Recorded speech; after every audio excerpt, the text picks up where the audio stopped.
বন্ধুরা, আগের পর্বে আমরা দেখেছি মাইথন ড্যাম, সেখানে সমস্ত কিছু তোমাদের দেখিয়েছি। আর এখন এসছি আমরা পরবর্তী গন্তব্য, পাহাড়ের উপর একটা শিব মন্দির আছে সেইখানে। দেখো বন্ধুরা, অবস্থা কাহিল। এই যে বলছে 300 সিঁড়ি চড়তে হবে, ব্যাস হয়ে গেছে। না পারবো, বাবাকে ডাকতে ডাকতে ঠিক চলে যাবো। চলো বাবাকে ডাকতে, জয় বাবা।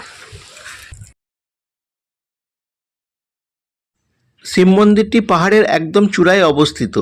তো আমরা এলাম, এখানে দর্শন করলাম, খুবই সুন্দর, ভালো লাগলো। এবং তার সঙ্গে আছে নন্দী মহারাজ। এই যে 300টা সিঁড়ির ক্লান্তি এখানেই দূর হয়ে গেল আমাদের। তোমরা আসলে তোমাদেরও ভালো লাগবে। আর এই যে দেখতে পাচ্ছ, এইখানে হচ্ছে মাইথন ড্যাম। আর তার সঙ্গে পরে পাহাড় থেকে উপর থেকে, মানে মন্দিরের একদম কাছ থেকে আমরা ভিউটা নিয়েছি। কত সুন্দর লাগছে এখানে, মানে পরিবেশটা খুবই শান্তশিষ্ট, মনোরম পরিবেশ। আমরা এখানে কিছুক্ষণ রেস্ট নিয়ে পরবর্তী গন্তব্যে আমরা চলে যাব, কারণ আমাদের এই ট্রিপটা সম্পূর্ণ একদিনের ট্রিপ। সকালবেলা ব্ল্যাক ডায়মন্ড ধরে আমরা বেরিয়েছি, আবার বিকালবেলা ওই ট্রেনেই আমরা ব্যাক করব হাওড়াতে। তো বন্ধুরা দেখো আশেপাশের ভিউটা কত সুন্দর লাগছে, এখান থেকে সমস্ত শহরটা দেখা যাচ্ছে। তো আমাদের খুবই ভালো লাগলো। এরপর চলো কোথায় কি যাই। কি অবস্থা! 300টা মাত্র সিঁড়ি চড়েছে, তাতেই অবস্থা। কিন্তু শিবজির তো দর্শন হয়েছে, দর্শন ভালো হয়েছে, মনটা ভালো লাগছে, কিন্তু খুব সুন্দর পরিবেশ এখানটা, একদম পাহাড়ের উপরে সুন্দর।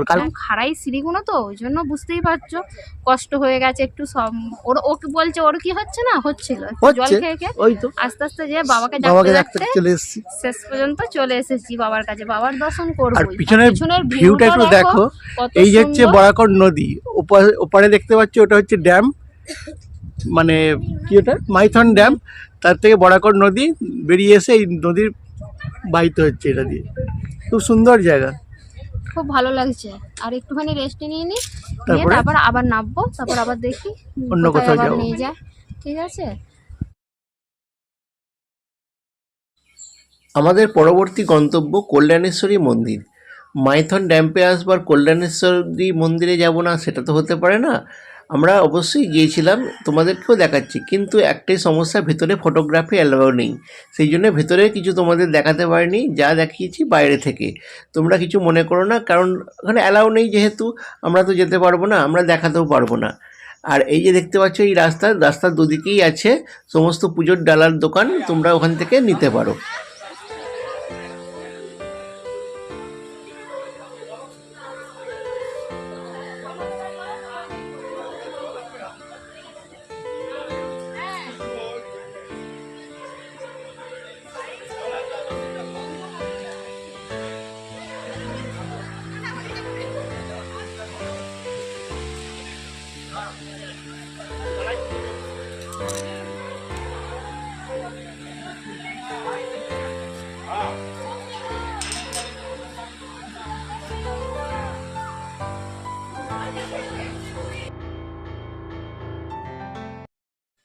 কল্যাণেশ্বরী মায়ের মন্দির দেখে মাকে দর্শন করে আমরা চলে এলাম মন্দিরের ঠিক পাশেই এই নদীতে।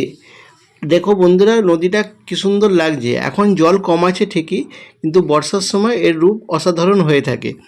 তো বন্ধুরা দেখো কি সুন্দর লাগছে, এখানে সবাই আসছে, কেউ কেউ সেলফি নিচ্ছে, কেউ বসে আড্ডা মারছে, কেউ আবার বুঝতেই পারছো এখনকার ছেলেমেয়েরা একটু ভালোবাসার কথা বলছে দুজনে নিজেরা। কত সুন্দর লাগছে পিছনটা।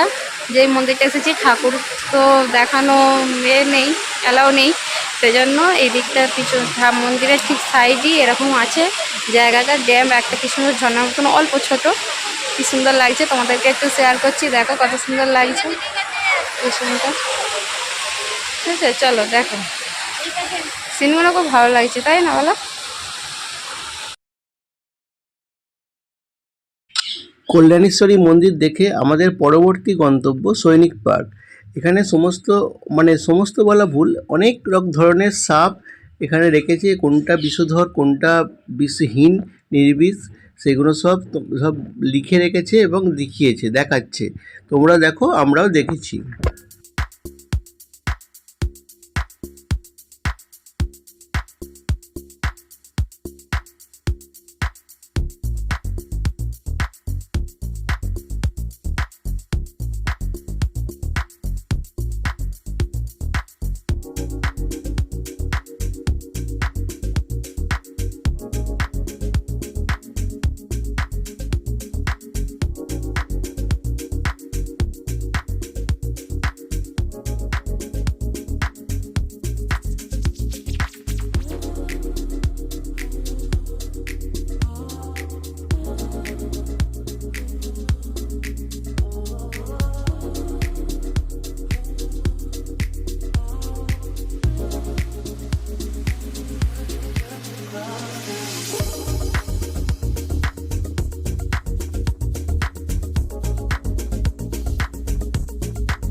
এই পার্কে এন্ট্রি ফি 10 টাকা।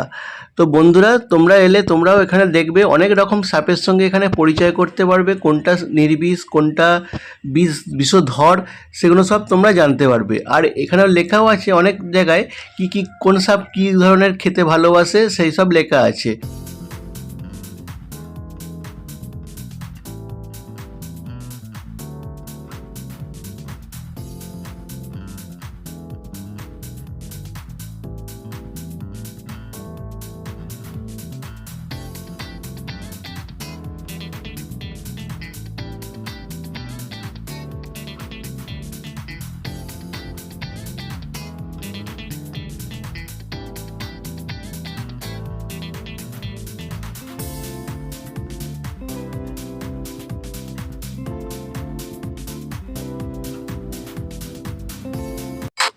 আমরা এখন চলে এসেছি পাঞ্চেত ড্যামে।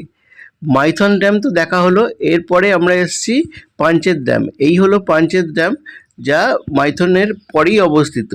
যেহেতু আমরা একদিনের ট্যুরটা করছি সেই হিসেবে অটোওয়ালাই বলেছে যে এখানে মাইথন ড্যাম পাঞ্চেত ড্যাম দুটি তোমাদের দেখিয়ে দেবো। আমরা এসেছি, দেখো কি অত সুন্দর লাগছে ড্যামটা, তোমরাও দেখতে থাকো।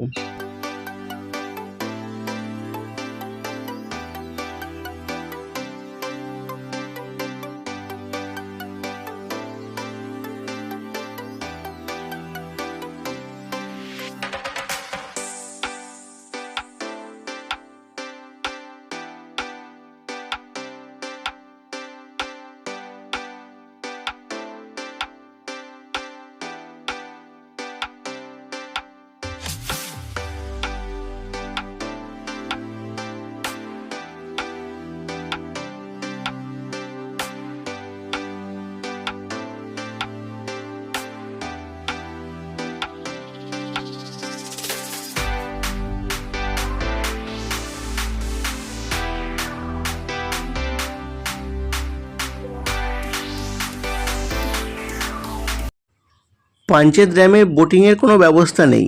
যে নৌকাগুলো তোমরা দেখলে ওগুলো হচ্ছে মাছ ধরার নৌকা। পাঞ্চেত ড্যাম লেকে আমাদের চলে যাচ্ছি আমাদের পরবর্তী গন্তব্য। আর এই ট্যুরটা আমাদের কেমন লাগছে তোমরা অবশ্যই কমেন্টে জানিও। তো একদিনের ক্ষেত্রে আমার মনে হয় এটা খুব ভালোই ট্রিপ। যারা ওখানে থাকতে পারবে, থাকার ব্যবস্থাও সব কিছু আছে, ঠিক আছে। তো আমরা যেহেতু একদিনে ঘুরে এসেছি সেইভাবে তোমাদের কাছে তুলে ধরলাম। এরপর যাচ্ছি পরবর্তী আমাদের গন্তব্য কয়লা খনি। এই হচ্ছে কয়লা খনি, এটা হচ্ছে ওপেন কয়লা খনি। এখানে বেশিক্ষণ দাঁড়াবার সুযোগ আমরা পাইনি, তো তোমাদের যতটুকু পেরেছি দেখা যাচ্ছে। ওই যে দেখতে পাচ্ছ ধোঁয়া উঠছে, বলছে ওখানে ওরম প্রায় লেগে থাকে আগুন একটু, সেই জন্যই ধোঁয়াটা উঠছে ওখানে। আর এই যে দেখতে পাচ্ছ জেসিপি দিয়ে মাটি কয়লা বের করছে, কাটছে, গাড়ি ঘরে লোড হয়ে এখান থেকে বেরিয়ে যাচ্ছে। ঠিক আছে বন্ধুরা, এই ভিডিওটা কেমন লাগলো তোমরা অবশ্যই কমেন্টে জানিও। আর তোমরা আমাদের পাশে থেকো এবং শেয়ার করো। তোমরা সবাই সুস্থ থেকো, ভালো থেকো। ভিডিওটি আমরা এখানেই শেষ করছি। পরবর্তী দিনে আবার নতুন ভিডিও নিয়ে তোমাদের কাছে আমরা উপস্থিত হব। এই গরমে আমাদের এই ভিডিও